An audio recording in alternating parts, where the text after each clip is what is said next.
Okay. What do you require? Yes. When we shut that off, I think it's the final fight. Not quite sure what that will involve, but A we can snare has plant been set. 7 traps here. I don't think they're enough to kill This some. sparrow A is ready snare to has fly. been set. At your command, of But on the course. other hand, might as well Yes. give it a try. Even in the worst case scenario, it'll A force her snare to has been heal set. herself and play her out of the situation.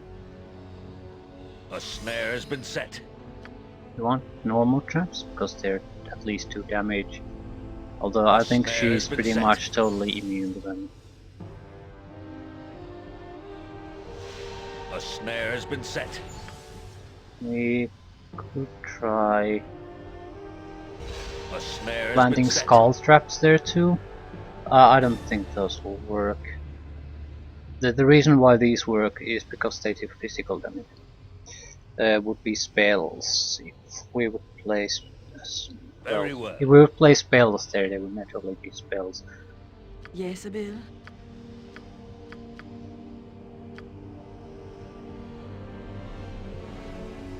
Ustanza dost. Yes, master. And I What think should I that's fetch the now? in general overall gameplay. That might be the biggest problem I have with this game. Is that everything is so magic resistant. It doesn't make mages useless, but if you want to get real leverage out of your direct damage spells or anything status affecting at this point, you're going to have to waste a huge amount of spells just to drop their defenses first. And I don't mean just mages, everything is so goddamn resistant. It's just, you might as well forget most of your spells ever existed. Yes. And it's a shame.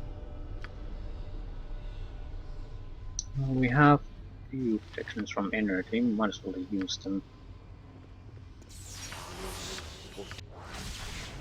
We're going to more or less turn directly to Melisande. I don't see any What is it now? other reasonable option anymore. Do or die at this point. I am yours to command.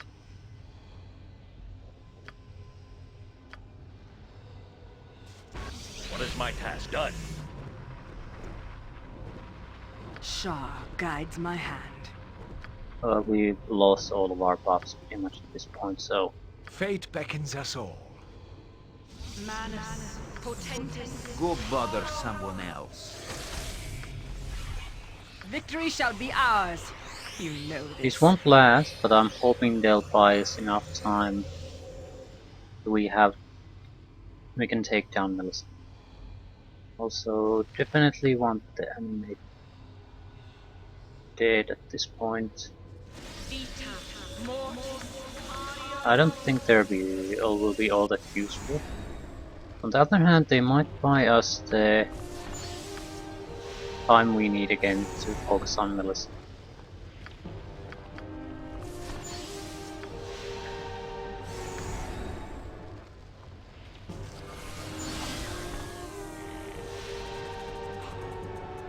What do you wish? Readier than a red-cheeked maiden, my friend. I'm busy, On okay? my I'm honor. busy.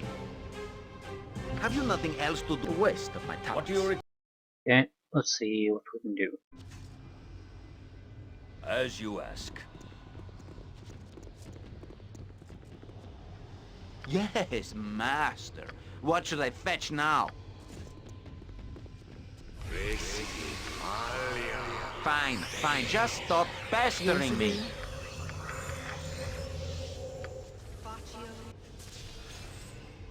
Yes, it shall be.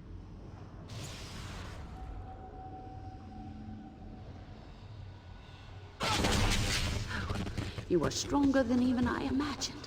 So be it. Your destiny versus mine. Let's finish this now, once and for all. To the victor go the spoils! Here it is. Excellent. Saravak stands ready. Do not presume. Not presuming anything. Ice! My weapon has no effect! Yeah!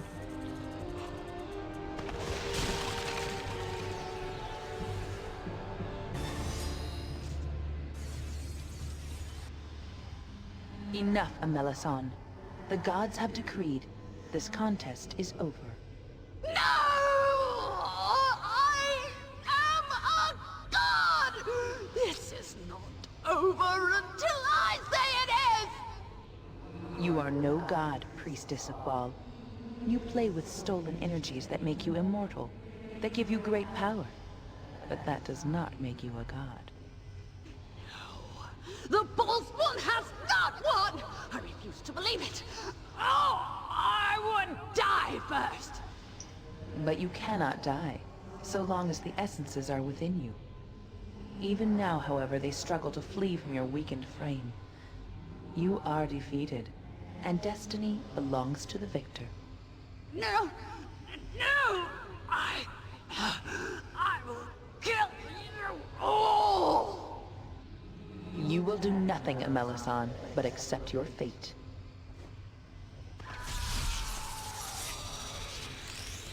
The time that was mentioned has come, Godchild. There is a choice before you. You have prevailed against all that have assailed you, and now you must decide your fate.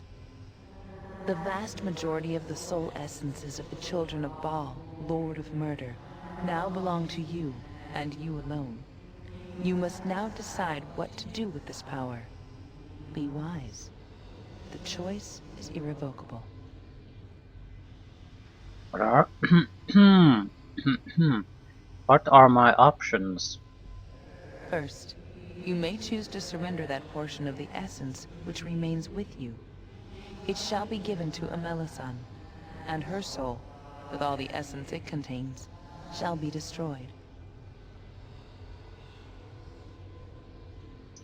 Surrendering the essence will allow the gods to remove its evil taint and hide it well within the halls of Mount Celestial, forever preventing it from soiling further souls.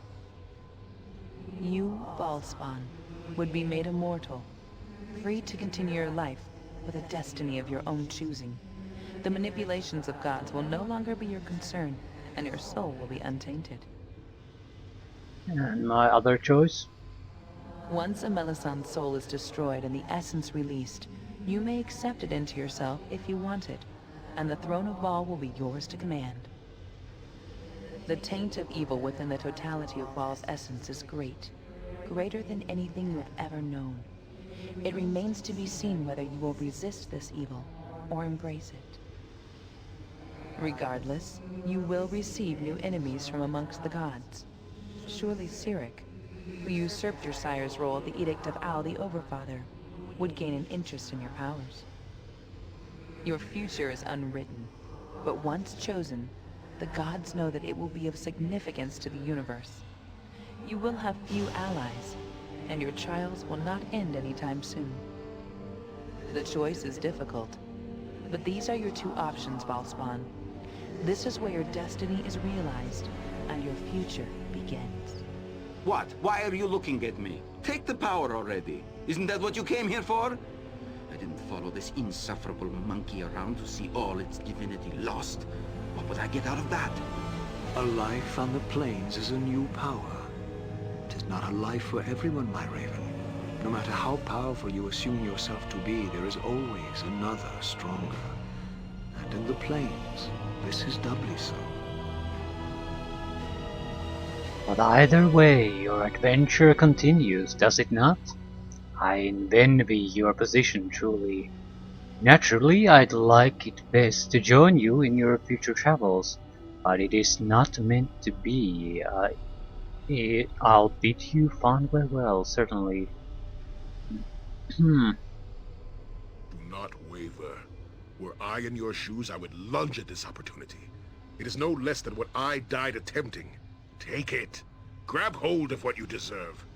Victory comes to you at long last, my Sinzrig. It has been an epic struggle, worthy of many tales.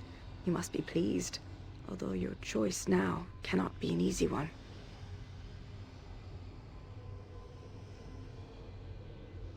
No, it isn't.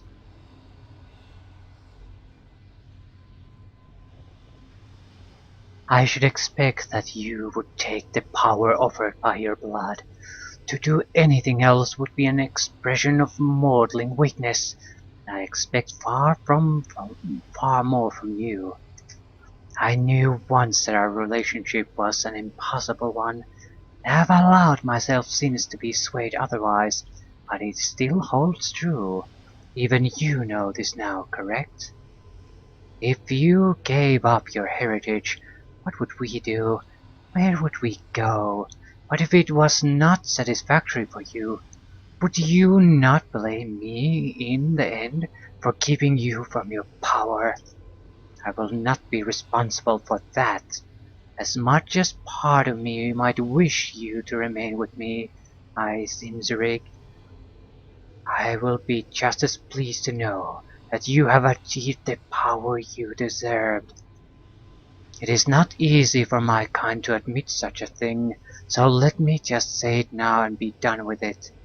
I love you. You are a magnificent male, worthy beyond all measure. Now choose as you should. The time has come to make your choice, Ballspawn. What is your wish? Yeah, this is a bad group to have to decline the offer, but I don't give a shit about Saravak. I don't want the divinity. It was never in my character. I'm more than happy as a bounty hunter, and the influence power I have. The more I've been involved with these issues, the less I've enjoyed my adventuring. It's just, it's not really an adventuring anymore. It's just turned into a struggle to find a solution to the taint and all the other issues that have and burdens that have come with it. And I want to be rid of it instead of continuing with those. So I was much happier when I didn't have to deal with it. I do not want the essence of Ball. Do what you will with it. I want to remain mortal. Then you shall begin life anew, mortal, without the taint of your sire upon your soul, and the essence of Baal shall forever be hidden. You have done well, and freedom shall be your reward. You turned down the very power I died seeking. And now what? Prance amongst the flowers? Happy to be mortal? Bah! You'll pardon me if we part ways as soon as this is done. Fine. I think it is a mistake, my foolish Sinzrig, to give up such power. But I look forward to a life with you. Perhaps it will be a good thing, you and I. Yes? Your decision has been made, Godchild. Now the act must be carried out. Prepare yourself.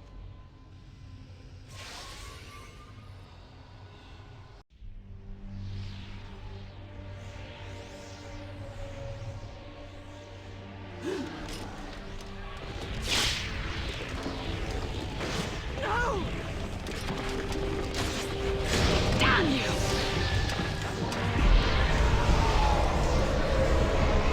No! Too strong!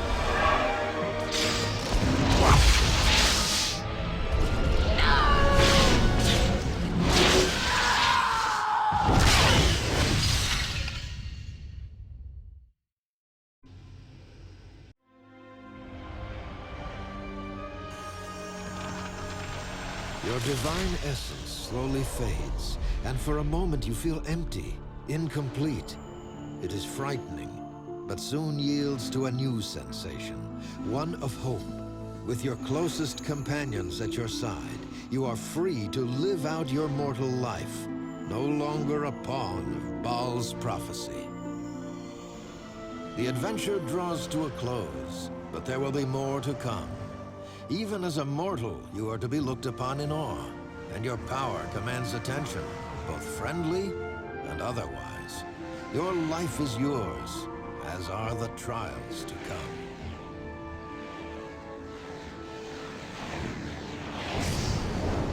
As years pass, tales of your exploits shall spread far and wide, and bards will sing your name along with heroes and villains of legend. Your life may be mortal, your time now finite, but the mark you have left upon the realms will endure.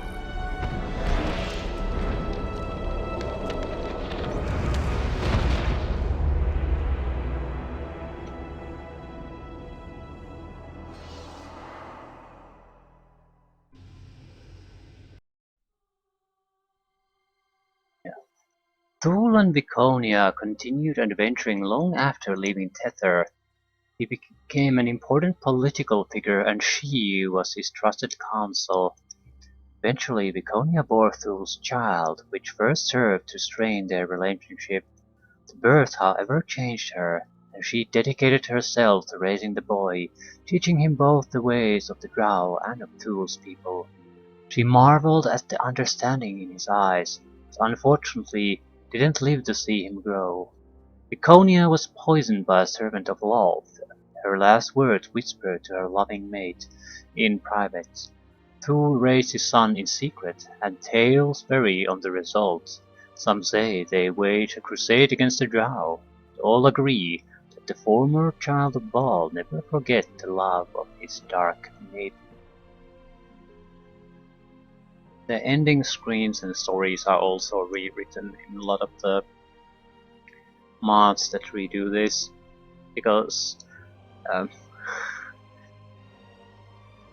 especially Viconia, if you choose to become a god, it's a really crappy ending. It's like tried to go back to the Elf Sultan Neselar and then just didn't really fit in and walked away into the sunset basically, and no one ever knew anything about her. It's not a. This isn't. This is more what it should have been. A definite conclusion, not some kind of a. And no one really knows what to come for. So that things like that are changed. More or less what we were expecting anyway. Loth will not forgive her, and in the end, as a god, she got her revenge. But I don't. But we lived some time together, had a child, so I wouldn't say it wasn't worth it just because it ended in more or less in a way that she predicted.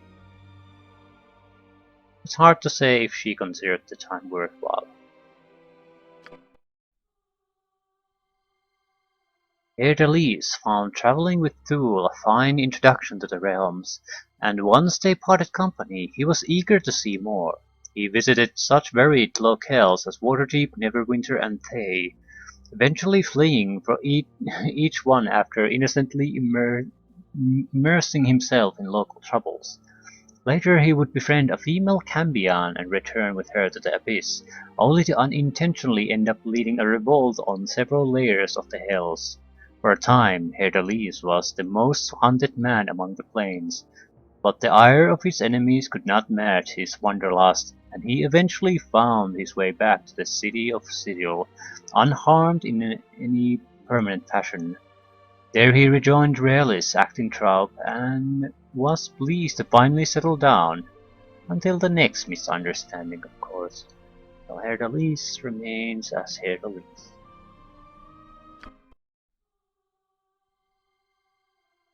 In the years following his resurrection by Thule, Saravak never settled in any one place for long. In Berdask he is said to have routed an army of invading orcs, displaying such fearsome power and rage that terrified locals weren't sure whom to fear more. In Westgate he arrived as conqueror, brutally enforcing his will only to mysteriously vanish months later. He acted like a man that did not know himself. All the stories agreed that Saravak was a tortured soul, balancing between life and death, never to achieve either. Eventually he disappeared, said to have assaulted the abyss itself, or even taken his own life. In truth, he journeyed to Karachor to bury his one true love, the warrior Tamoko. He never returned, though the stories endure.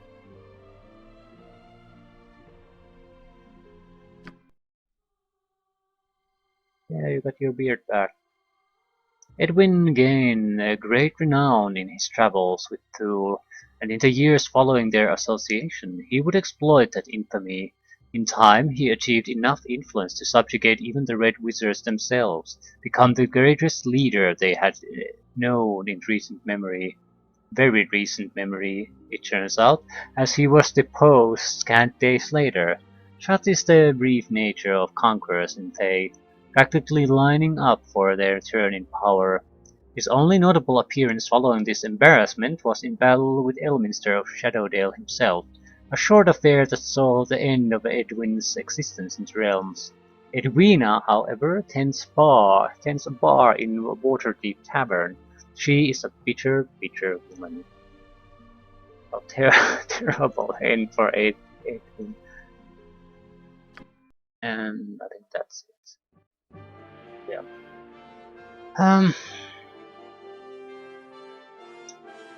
Throne of Ball. I don't think I talked about Baldur's Gate 2 either.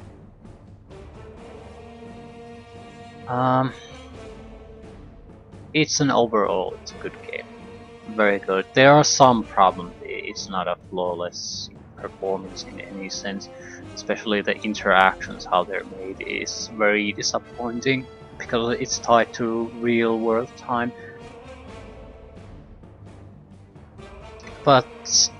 And there are some imbalance questions. Certain powers are ridiculously overpowered, but I don't give a shit about that. It's a single player game. As long as in the normal gameplay everything works more or less fine. There are certain things that are borderline pointless and certain things that are extremely useful and powerful in every situation, but that's something you will find in any game. It's not really even barely worth mentioning. I guess the one solid thing about this is it's a very long and involved game to play through, but even now I'm sort of wondering, what if I played this way? What if I use that class? What if I play just a mage but focus on a very different set of spell abilities and try to make it through like that? So what ifs, and I don't dislike the thought of just starting a new game right away and just playing, and that usually tells quite a lot about a game. I have to say I like it the most in the Baldur's Gate 2 era, where the levels aren't that high. Naturally getting more power is always nice, and it strokes your ego to be able to dispose of a vast amount of enemies or dangerous enemies fairly easily, but it's actually less interesting to play in many ways. The problem is, at this level everything has to have a huge amount of powers, so it also means a huge amount of abilities our game styles start to become increasingly useless. So I definitely like how the game plays in the Baldur's Gate 2 section the best. I also don't really like the insane powers that you start to get, where the shittiest weapon you can find is something like +3 weapon, which was fairly rare in Baldur's Gate 2. There were usually one of each weapon type. You might have a +3 weapon. Some exceptions were applied, but they were treated like artifacts or rare finds most of the time. Here it's every bartender has a huge selection of very powerful magical weapons, and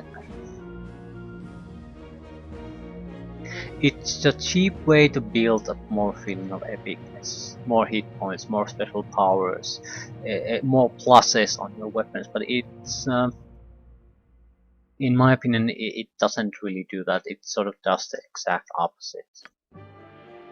Funnily enough, it makes it more cheap and more generic and more commonplace, because all those nice finds aren't that meaningful. Everyone is has a half a dozen +5, +6, +4 weapons sticking in their inventory, and I don't know what to do with all these magical weapons.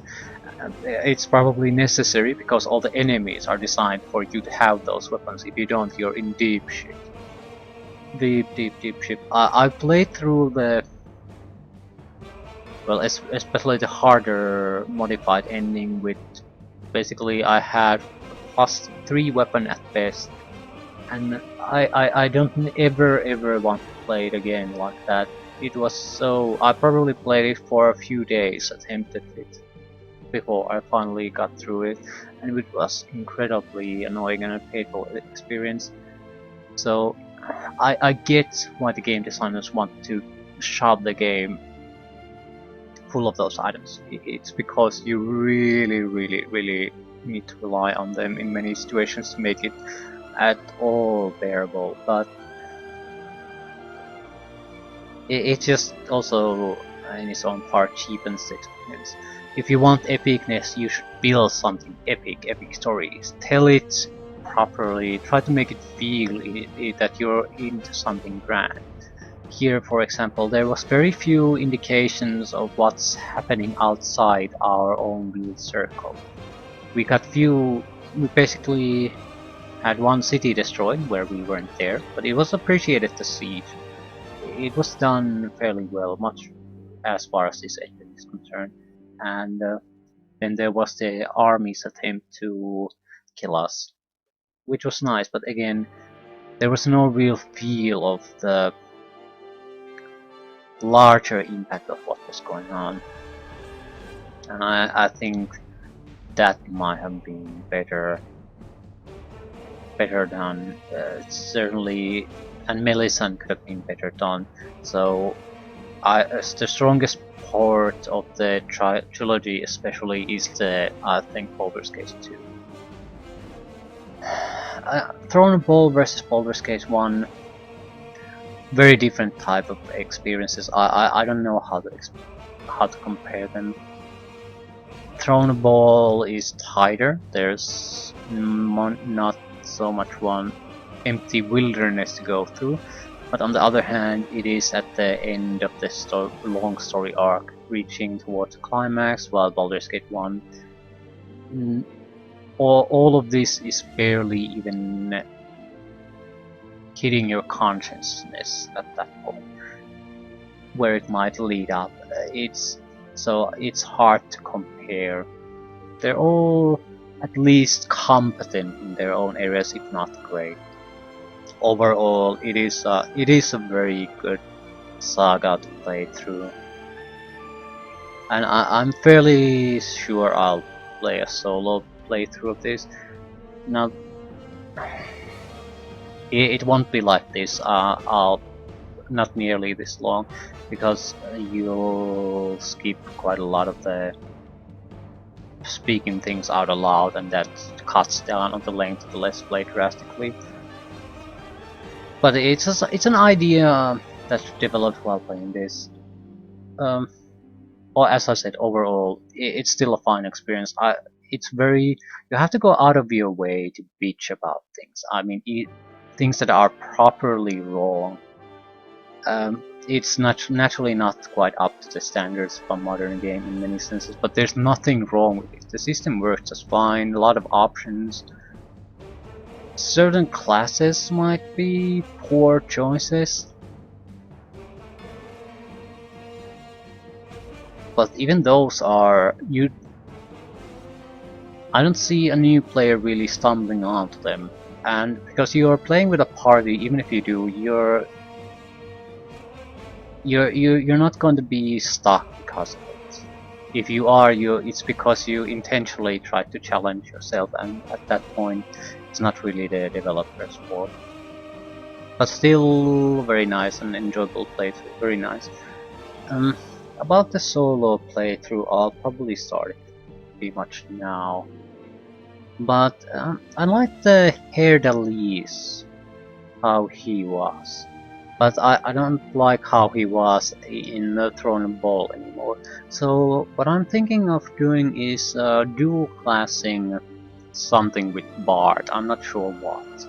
Maybe some kind of Bard kit to boost it. I'll have to think about it a little more. It's a long let's play even for a solo one, even if you skip a lot of content. But Bard is very versatile, so it's probably very good in Baldur's Gate 1. In Baldur's Gate 2 will dual class it to something else. Yeah, but that it is again a sign of a good game. When you're finished, you're not ready to put it down. You want more of it, and that's really all I have to say about it. Enjoyable to play through, ready for some more.